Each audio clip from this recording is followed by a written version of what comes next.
خطبہ مسلمہ کے بعد جس عظیم الشان آیت پاک کی تلاوت کا شرف حاصل کیا، اللہ رب العزت آیت پاک کی تلاوت کو قبول فرمائے۔ تلاوت کردہ آیت مبارکہ کے سب کو خیر میں تمام لوگوں کے گناہوں کو معاف کرنا، ہم سب کے اعمال و عقائد و ایمان کی حفاظت و اصلاح کرنا، ہم سب کو حق بولنے، حق کی ترغیب دینے اور اس پر عمل کرنے کی توفیق نصیب فرمائے۔ آمین آمین آمین بجاہ سید المرسلین علیہ السلام۔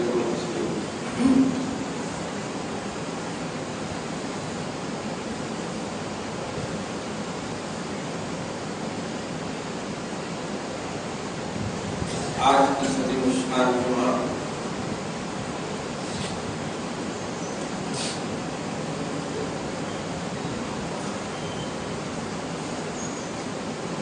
کے عظیم حوالے سے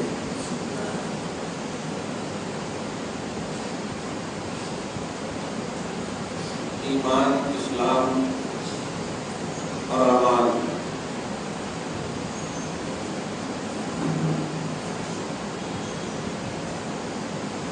کی حقیقت اور سچائی بارگاہ رب العزت میں کیا ہے، کس نوعیت کی ہے، کیسی ہے، کس طرح ہے،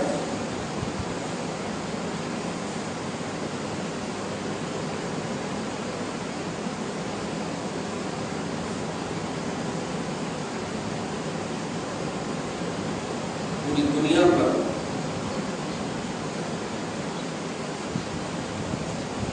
ابھی بولنے کی ضرورت بھی نہیں ہے کہ آج لوگ پوری دنیا کا مشاہدہ نہیں کر سکتے۔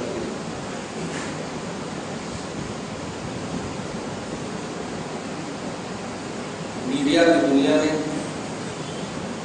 پوری دنیا کو سکوڑ کر کے رکھ دیا، پرنٹ میڈیا ہو یا الیکٹرانک میڈیا، گھر میں ہم سب بیٹھے رہتے ہیں، پوری دنیا میں کیا ہو رہا ہے یا تو دیکھتے ہیں یا پڑھتے ہیں۔ اس لیے یہ کہنے کی اب ضرورت نہیں ہے کہ ہمیں اپنے محلے تک کا علم نہیں ہوگا، پوری دنیا کی بات کریں۔ آج پوری دنیا کا نالج آپ نیٹ کے ذریعے، ویڈیو کے ذریعے یا اخبارات وغیرہ کے ذریعے پڑھتے ہیں، دیکھتے ہیں، سنتے ہیں۔ اس مادی ترقی یافتہ دور میں، مادی کا مطلب یعنی ترقی تو ہوئی ہے لیکن ذریعے اور وسیلے سے ہوئی ہے، مادی کا مطلب میک اپ سے ہوئی ہے۔ اللہ پاک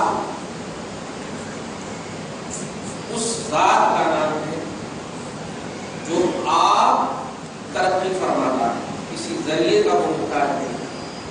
بڑے سے بڑے سائنسدانوں کو بلائیے، بڑے سے بڑے انجینئروں کو بلائیے، وہ جب تک اپنے نالے، ذرائع اور اسباب کا حوالہ نہ لے وہ ترقی کی بنیاد نہیں ڈال سکتے۔ خدا وحدہ لا شریک ہے، جب ترقی کی بات کی جاتی ہے کوئی ذریعہ وہاں نہیں آتا۔ اللہ پاک ہر دن ایک نئی شان کے ساتھ بڑھتا ہے، ہر دن۔ قرآن نمبر 27 سورہ رحمان میں پڑھی، کل یوم هو فی شأن فبأي آلاء ربکما تکذبان۔ اللہ پاک کی ہر دن ایک نئی شان، بارش برسا رہا ہے، دھوپ نکال رہا ہے، حرارت کو برودت میں بدل رہا ہے، ٹھنڈی کو گرمی میں بدل رہا ہے، جوان کو بوڑھا کر رہا ہے۔ یہ وہ چیزیں ہیں جس کی مثال نہیں ملتی۔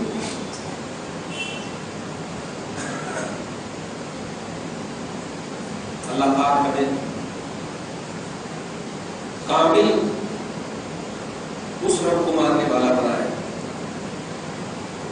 آج جو مجھے 2-3 ہفتے سے جو پریشانی ہوئی ہے، خاص طور سے میڈیا کے حوالے سے، وہ میں چونکہ یہ اسلام سے تعلق ہے اس لیے ضروری ہے کہ اس کو رکھا جائے۔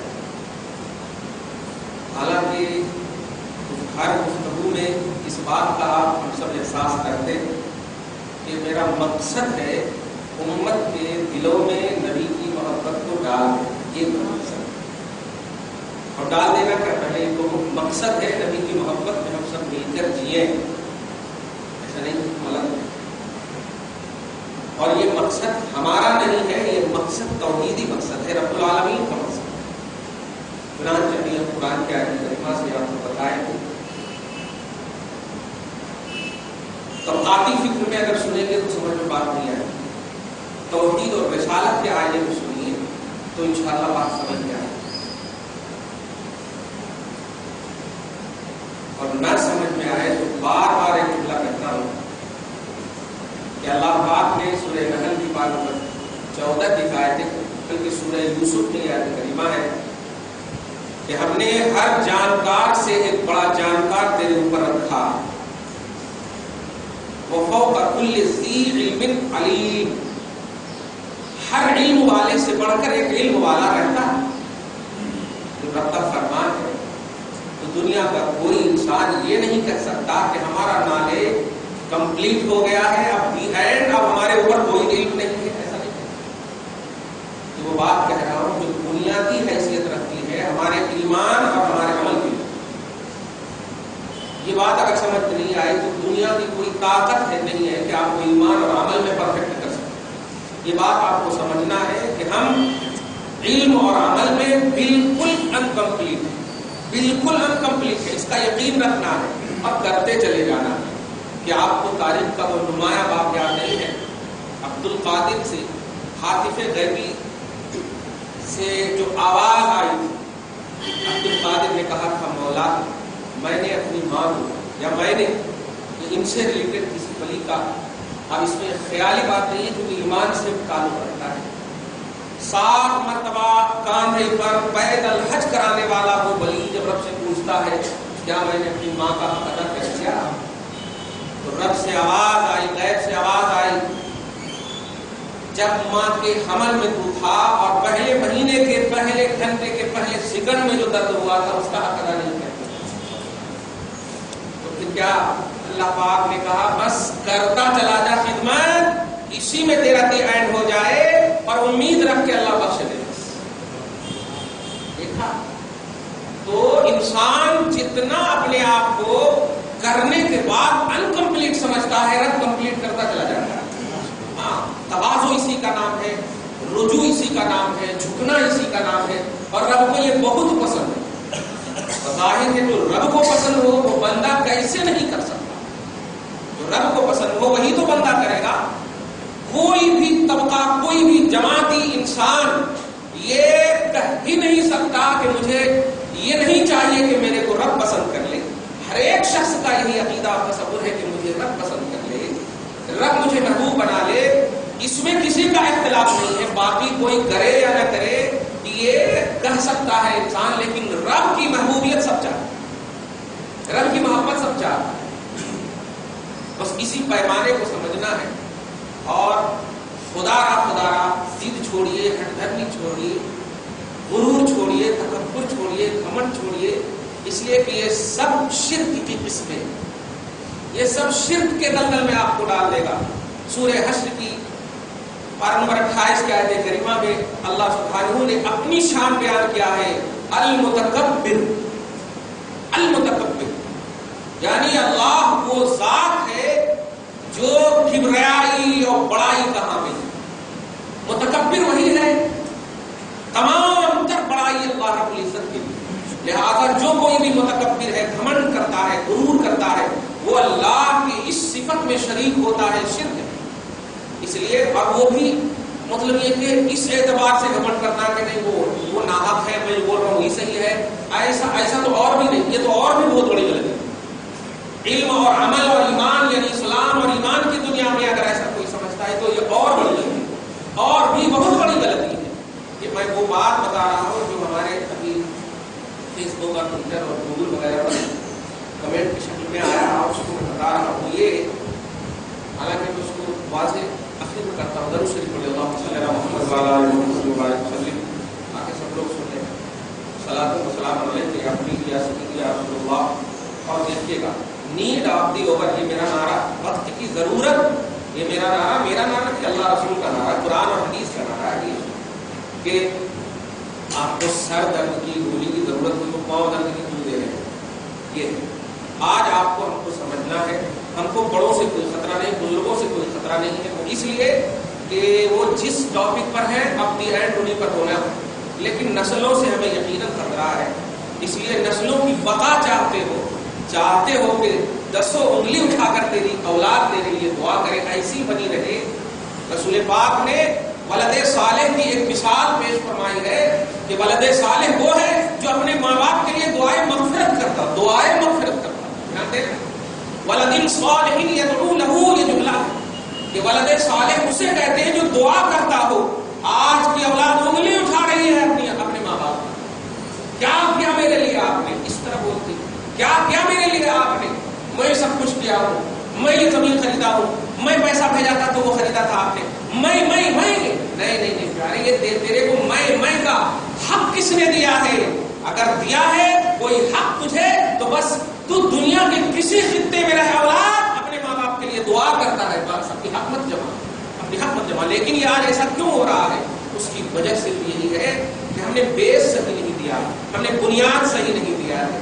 بنیاد ہرگز یہ نہیں ہوتا کہ آپ سوئے رہیں اور نماز پڑھنے دوسروں کو کہیں، بنیاد ہرگز نہیں ہوتا آپ محبت نہ کریں اور دوسروں کو محبت کرنے کے لیے کہیں، بنیاد ہرگز نہیں ہوتا آپ شاپنگ کو جائیں اور دوسروں کو شاپنگ سے روکیں، نہیں، قول اور عمل، قول اور فعل میں مطابقت اور اکولی ہونا ضروری ہے۔ میں بار بار کہتا ہوں جو کہو وہی کرو اور جو کرو وہی کرو، اگر ہوا تو پھر ہماری نسلیں انشاءاللہ تباہ و برباد ہونے سے انشاءاللہ بچ جائے گی۔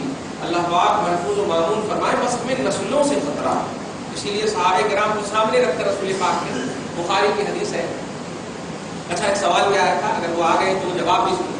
ایک حدیث ہے کتاب الخوض کی حدیث پاک ہے، اور 5 چیزیں وہاں پر نبی نے بیان کی ہے، ان میں ایک چیز یہ بھی ہے، بلکہ 2 چیز بیان کرتا ہوں تاکہ مزہ آ جائے۔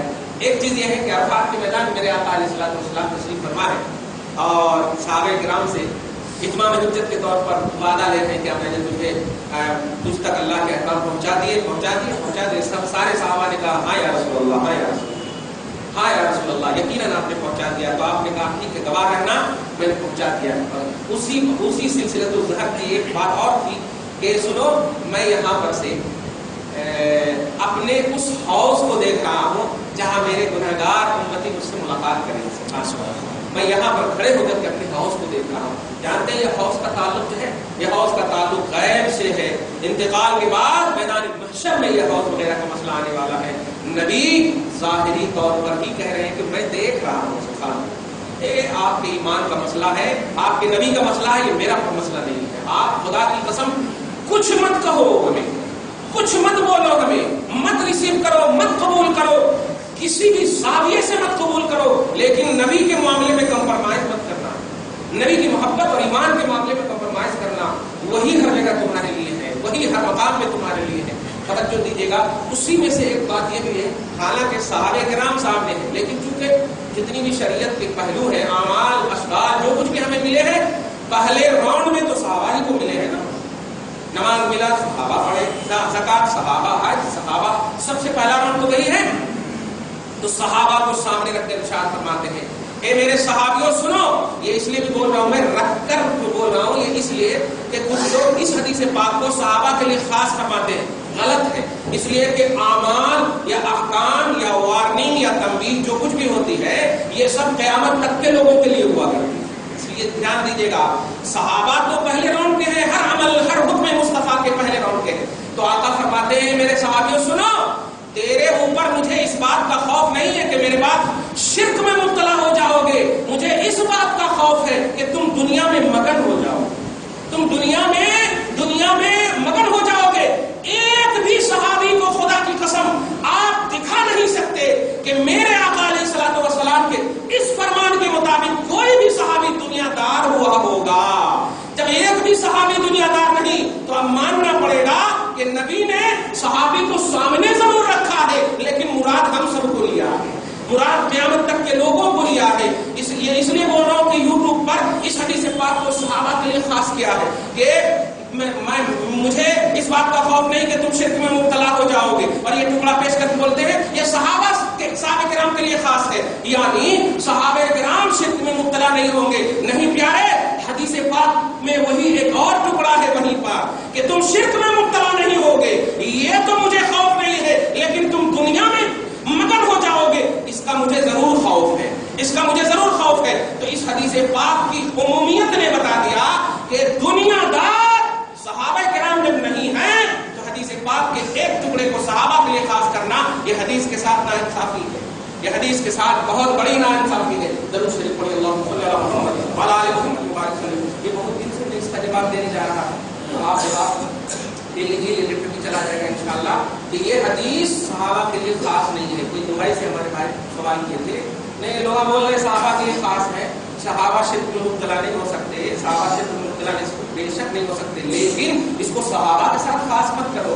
یہ پوری امت کے ساتھ خاص ہے. اور جسے تم شرک کا کانسیپٹ سمجھاتے ہو وہ شرک نہیں ہے. یاد رکھیے گا، زیادہ سے زیادہ اسراف، فضول خرچی، یہ سب کا نام دے سکتے. شرک بہت بڑا گناہ ہے. دینے سے پہلے کم سے کم ایک مرتبہ 100,000 کی بات تو ایک مرتبہ بھی سوچ لینا. اگر مشرک کسی کو کہا تم نے، حدیث سے رسول سنو، بخاری کی حدیث ہے کہ اگر وہ واقعاً مشرک نہیں ہے تو وہ شرک تیرے اوپر لوٹ جائے گا، وہ فتویٰ تیرے اوپر لوٹ جائے گا. میں سمجھتا ہوں اتنا بڑا مسئلہ، اتنا بڑا ہے. رسول اعظم صلی اللہ علیہ وسلم کے پاس بہت سارے صحابہ ایسے بھی، خاص طور سے حضرت اسامہ کی حدیث پاک سنیے. نبی کی بارگاہ میں ایک شخص کو قتل کر کے آتے ہیں اور عرض گزار ہوتے یا رسول اللہ میں نے قتل کر دیا ہے ایک شخص کو جس کا نام اسلامی نام تھا. آقا علیہ الصلوۃ والسلام نے کہا کیوں قتل کیا، کیوں تو نے مار ڈالا؟ یا رسول اللہ وہ آپ کو گالی دے رہا تھا یا اسلام کے خلاف بک رہا تھا. آپ نے فرمایا کہ تم نے اس کی زبان کو دیکھ کر کے قتل کر دیا.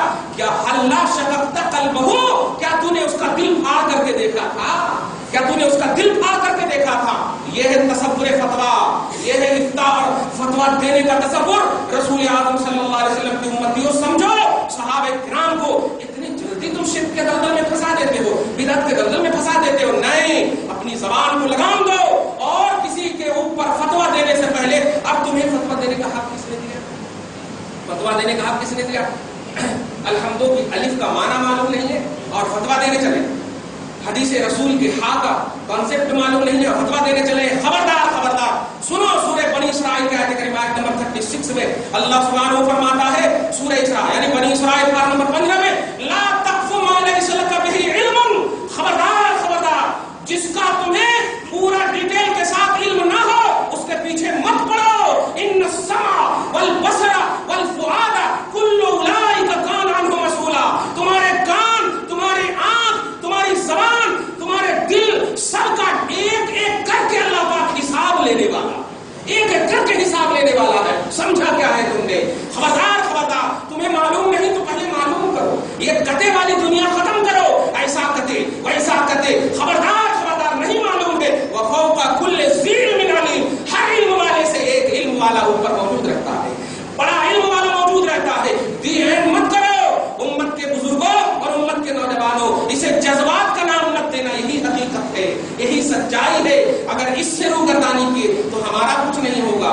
اللہ پاک کے بندوں فتح لکھو، آپ کو ہلاک ہو جاؤ گے. رسول پاک کنز المال وغیرہ کی حدیث پاک ہے، کن خمسن، پانچ اچھا 4 چیز بننا، 5ویں چیز سے بچنا. اچھا وہ کیا ہے؟ اغدو عالمن، اغدو متعلمن، اغدو محبن، اغدو مستمعن. کیا پیارا جملہ ہے. ولا تکن الخامس فتح لکا. سنو، اگر ہو سکے تو عالم بننا، عالم بننا، اور نہیں ہو سکے تو علم کی تلاش میں رہنا. نہیں ہو سکے تو عالم کی بات سننے والا بننا. نہیں ہو سکے تو عالم سے محبت کرنے والا بننا. 5واں مت بننا، فتح لکا کہ ہلاک ہو جاؤ. یہ رسول کی حدیث پاک ہے. آپ یا تو علم حاصل کرو پورے طور پر، نبی کہہ رہے ہیں، یا علم کی تلاش میں رہو، نبی کہہ رہے ہیں، یا عالم کی بات سننے والا رہو، نبی کہہ رہے ہیں، یا عالم سے محبت کرنے والا رہو. اور یہ نہیں کہ میں کہہ رہا ہوں کہ میں عالم ہوں. وہ عالم جو باعمل عالم ہو، وہ عالم جو امت میں انتشار نہیں، نبی کی محبت ڈال رہا ہو. نبی پاک صلی اللہ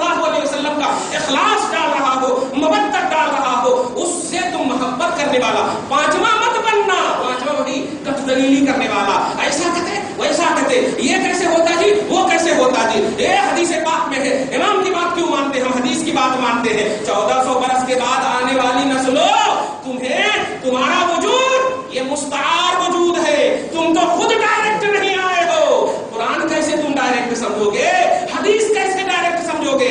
اگر تمہیں حدیث اور قرآن ڈائریکٹ سمجھنا اور سمجھانا رب کا مقصد ہوتا تو تمہیں صحابہ کی کیٹیگری میں پیدا کرتا، تمہیں تابعین کی کیٹیگری میں پیدا کرتا۔ نہیں پیارے، اسی لیے صحابہ کو وہ مقام کیوں ملا ہے؟ صحابہ کو کیوں نہیں کہا؟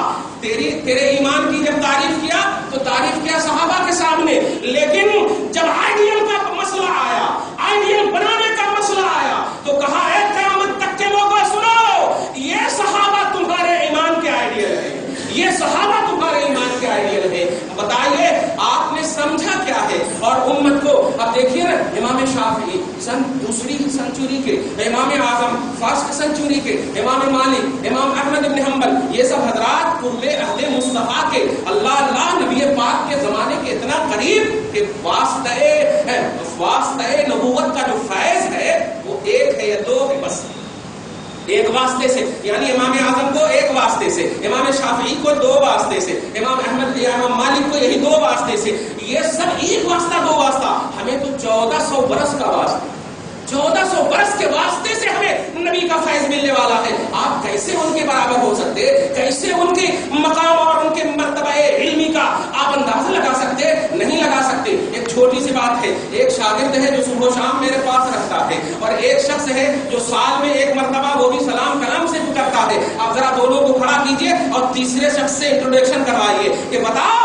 مفتی صاحب کو کون زیادہ سمجھتا ہے، کون زیادہ جانتا ہے؟ دنیا یہی کہے گی جو ان کے ساتھ صبح و شام رہتا ہے، جو ان کا قریبی ہے، جو ان کو جانتا ہے، وہی سب سے زیادہ جانتا ہے۔ بس یہی تعلق ہے، یہی مسئلہ ہے۔ تم قرآن پاک کی الحمدوں کی الف سے والناس کی سین تک کیا سمجھتے ہو؟ یہ ایک ترجمانی کا نام ہے، یہ ایک ترجمہ کا نام ہے؟ نہیں، تمہیں گرامر سے واقف ہونا پڑے گا، ضابطے سے واقف ہونا پڑے گا، اصول سے واقف ہونا پڑے گا۔ قرآن کب نازل ہوا؟ قرآن کی آیت کیوں نازل ہوئی؟ قرآن کیسے نازل ہوا؟ حامان کی آیت کیوں نازل ہوئی؟ فرعون کی آیت کیوں نازل ہوئی؟ ابلیس کی آیت کیوں نازل ہوئی؟ کب نازل ہوئی؟ کہاں نازل ہوئی؟ یہ خبردار خبردار، اگر اس کا علم نہیں ہے، گرامر اور ضابطے کا علم نہیں ہے تو خبردار خبردار اس کو سیکھنے کی کوشش کرو۔ میں بڑے افسوس اور تکلیف کے ساتھ کہہ رہا ہوں، خبردار خبردار، کائنات کی زبانیں ایک طرف ہے، کائنات کی بولیاں ایک طرف ہے، اور عربی بولی ایک طرف ہے، عربی بولی ایک طرف ہے۔ رسول اعظم فرماتے ہیں، سنو، احب العرب، عرب سے 3 چیز کی بنیاد پر محبت کرنا۔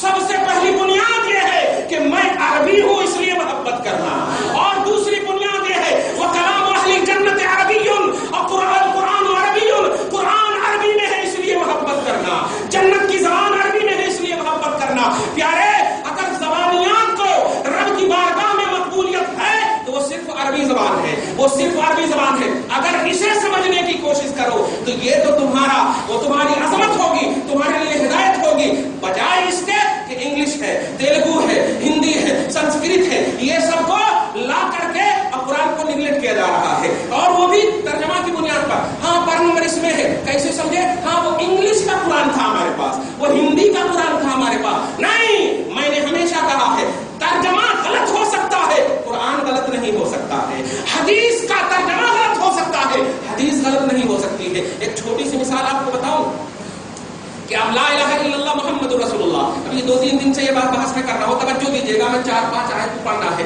لا الہ الا اللہ محمد رسول اللہ، دیکھیے اگر میں پھسلوں اور انگلش میں پھسلوں تو مجھے پکڑیے گا نہیں، کیونکہ میں انگلش کا عالم ہی نہیں ہوں، میں عربی کا عالم ہوں الحمدللہ، اور وہ اس لیے بھی ہوں کہ اللہ نے عربی ہی کا عالم پسند فرمایا ہے الحمدللہ۔ توجہ دیجیے گا، لا الہ، ایک لفظ، لا مانے نہیں، الہ مانے معبود، الا مانے لیکن، اللہ مانے اللہ، نہیں ہے کوئی معبود مگر اللہ، یہ ہے اردو۔ عربی میں کیا ہے؟ لا مانے نہیں، اردو بول رہے ہیں، لا نہیں، لا ان اردو نہیں، الہ معبود، گاڈ، اللہ کو گاڈ نے بولا، توجہ دیجیے، نہیں ہے کوئی معبود مگر اللہ، الا اللہ، یہ الا اللہ، نہیں ہے کوئی معبود مگر اللہ، مگر اللہ، یہ ہوا، یہ اردو ہوا۔ اب آپ اسی کو دیکھیے ذرا، نہیں ہے کوئی معبود مگر اللہ، اس کے لیے اگر انگلش میں آپ جائیں تو گاڈ کو آپ مقدم رکھ کر کے نفی کے اعتبار سے اگر ثابت کرنا چاہیں گے تو آپ کہیں گے بٹ گاڈ از ون. یہ but God is one, but مانے لیکن، اینی گاڈ نتھنگ یا ناٹ اینی گاڈ، اس طرح سے آپ اللہ تعالیٰ کوئی نہیں ہے، کوئی معبود نہیں ہے، بٹ اس کے بعد کہیں بٹ کہیں گے. تو پوری دنیا میں اگر نفی کی جاتی ہے، رد کیا جاتا ہے، تو انگلش میں صرف ایک بٹ ہے، وہ ہے بٹ، BUT بٹ، وہ بٹ ہے. لیکن قرآن اور حدیث میں آئیے، عربی میں آئیے، اگر رد کرنے کے لیے الفابیٹ کا یوز ہوتا ہے تو قرآن میں 4 الفابیٹ، حدیث میں 4 الفابیٹ ہے، عربی میں 4 الفابیٹ ہے. پہلا کیا ہے؟ توجہ دیجیے گا. پہلا ہے لاکنہ، دوسرا ہے لاکن، تیسرا ہے بل، اور چوتھا ہے الا. ایک اور ہے ان کا بھی لفظ. اب دیکھیں جیسے ایک دم چھوٹی سی مثال، جاؤ، جاء زید، زید آیا. اب اگر امر نہیں آیا تو اس کے لیے 4 الفابیٹ، جاء زید بل امر، زید آیا بلکہ امر، مطلب امر نہیں آیا. جاء زید الا امر، زید آیا مگر امر. جاء زید ان امر، جاء زید سوا امر، جاء زید غیر امر. سب کا معنی ایک ہی ہے انگلش میں بٹ. بس اب آپ بتائیے انگلش میں یہ 5 الفابیٹ کو ایک لفظ میں یوز کر رہے ہو آپ، کیا قرآن پاک میں یہ 5-6 جو الفاظ یوز ہوئے ہیں سب کا کانسیپٹ ایک ہی ہوگا؟ ایسا تو ہو نہیں سکتا ہے. یاد رکھنا رب ایک نقطے میں کائنات کو بسا سکتا ہے، بسانے کا قادر ہے. ایک نقطے میں، ایک نقطے کا یہ مقام ہے. عمر فاروق نے کہا تھا بسم اللہ کے با کے نقطے کو تفسیر کرنا چاہو 70 اونٹ کو کتابوں سے لاکھ دو پھر بھی کم ہو جائے. اب آپ بتائیے تو قرآن اور عربی کا جو الفابیٹ ہے، قرآن اور عربی کا جو کنسپٹ ہے، اسے آپ انگلش میں نہیں تول سکتے، اسے آپ انٹرنیٹ کی دنیا میں نہیں تول سکتے. یہ ساری چیزوں کو قرآن اور عربی میں تالو، قرآن اور عربی کو ان پر مت تالو، قرآن اور عربی کو ان کے تابع مت کرو، ان سب کو ان کے تابع کر دو. یہ ان نوجوانوں کے لیے بول رہا ہوں جو میڈیا کو اور انٹرنیٹ کو اسلام کا نام دے دیا ہے، ایمان کا نام دے دیا ہے. نوجوانوں نہیں، ابھی زندہ ہے علماء، تم قریب ہو اور تمہیں گرامر سیکھنا ہے تو آؤ، ورنہ یاد رکھنا میدان محشر میں تم ذمہ دار ہوگے. ہم بار بار کہہ رہے ہیں علماء موجود ہے، گرامر سکھانے والے موجود ہیں، تمہیں بتایا جائے گا. اس سے پہلے بھی میں نے درس قرآن میں بتایا تھا، تم درس قرآن کو بھی اٹینڈ کرو. ہفتہ واری اتوار کو درس ہوتا ہے، عورتوں کو بھیجو، مدینہ اپارٹمنٹ میں درس ہوتا ہے، مختلف مسجدوں میں درس ہوتا ہے. ہم نے جلسے جلوس کو، جو روایتی جلسے جلوس ہے، ترک کر دیا ہے صرف آپ لوگوں کے لیے کہ بیٹھ کر کے جو باتیں ہوتی ہیں کچھ اگر خلش بھی ہو تو وہ بول سکتا ہے. جلسے میں کہاں سے بول پائیں گے؟ اتنے لوگوں میں شرمندگی ہوگی. آپ قریب ہو، آپ سیکھو. 24 گھنٹے میں آپ پہلے قرآن اور حدیث کا گرامر سیکھو، تب جا کر کے آپ قرآن حدیث کا ایکسپلین کرنا، چاہے وہ کسی بھی زبان میں آپ کرو. لیکن پہلے زبان سیکھ لیتے ہو اور پھر قرآن پاک کا ایکسپلین کرتے نہیں ہوتا. آپ کو عربی گرامر سیکھنا. درود شریف پڑھی اللہم صلی علی محمد وعلی آل محمد مبارک وسلم. جیسے ایک لفظ ہے، ایک لفظ ہے کسی کو اٹریکٹ کرنے کے لیے، کسی کو اپنے جانب کھینچنے کے لیے. میں یہ اعتماد کی دنیا میں بول رہا ہوں اور پھر ابھی بولنا ہے کسی کو اپنے جانب کھینچنے کے لیے، کسی کو بلانے کے لیے. انگلش میں صرف ہے او، بس او بس، اور کچھ نہیں. اتنا سی خالی بولنا پڑتا. انگلش میں ایک ورڈ ہے، لیکن عربی میں آئیے 5 حروف ہیں جس کو حروف ندا بولتے. ندا کا مطلب اٹریکشن پیدا کرنا، ندا کا مطلب کھینچنا. اقبالہ الی المطلوب، توجہ کھینچنا مطلوب کی جانب. جیسے آپ اگر کسی کو بلانا چاہیں تو آپ 5 طرح سے بلا سکتے. اے، اے، یا، ایا اور ہے. یہ 5 ہے. ایا، حیا، بیچ میں ہے یا، اور اس کے بعد اے اور حمزہ. یہ 5 الفابیٹ ہے عربی میں. پوری سعودی عرب کی لائبریری کو کھنگال لو، پوری دنیا کے مکاتب اور مدارس کو کھنگال لو، خدا کی قسم ان 5 کا کوئی انکار نہیں کرے گا. یہ 5 حروف جو ہے یہ کھینچنے کے لیے ہے، بلانے کے لیے ہے. لیکن ذرا سینے پر ہاتھ بتائیے کہ یہ 5 حروف کا جو محل وقوع ہوگا، یعنی استعمال کرنے کی جو جگہ ہوگی، وہ ایک جیسی نہیں ہوگی، ایک کی الگ الگ ہوگی. اب آپ سنیے، جیسے ایک لفظ ہے آیا حیا اور ایک لفظ ہے آئے اور حمزہ اور ایک لفظ ہے یا. تو آیا حیا ان دونوں کے بارے میں اصولیین اور گرامر بتانے والے کہتے ہیں، عرب کے اسکالر کہتے ہیں کہ آیا حیا یہ نزدیک کے لیے ہے،